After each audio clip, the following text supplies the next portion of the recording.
Poštovani gledalci, prvo thriller četvrtfinale pripalo ekipi Partizana. Izgleda da sve ono što nije išlo na prošlim turnirima sada ide. Susretali se s ekipom Pirota više puta na Mastersima i Challengerima, a sada pobedili 21-19 sa nama.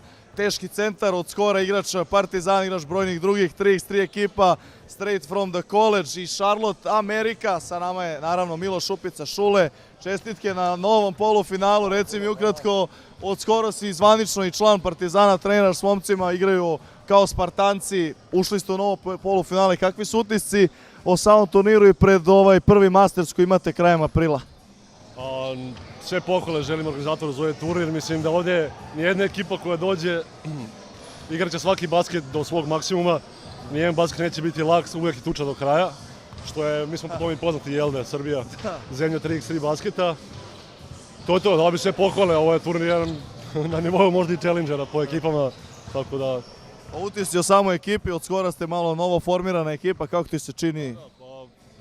Pre jedno 2 mjeseca priključio sam se, još uigravamo, nije to sve najčistije, imati grešaka, malih sitnica koje treba popravimo. Spremamo se za taj Utsunomiya Opener, koji je sad 24. se već putuje za Japan. Nažalost, ja neću moći da igram, neću dobiti vizu na vreme.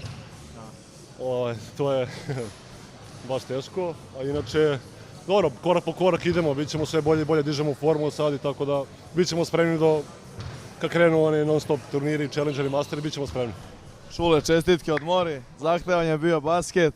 Poštovani gledalci, Partizan je prvi polufinalista predposlednje stanice BG 3x3 predsezone. Nas očekuje drugi četvrtfinalni meč gde će snage odmeriti dve izuzetno kvalitetne ekipe. Ekipa Hangzhoua, također učesnik mnogih Challengera i Mastersa, ali i ekipa Slodes Beograda.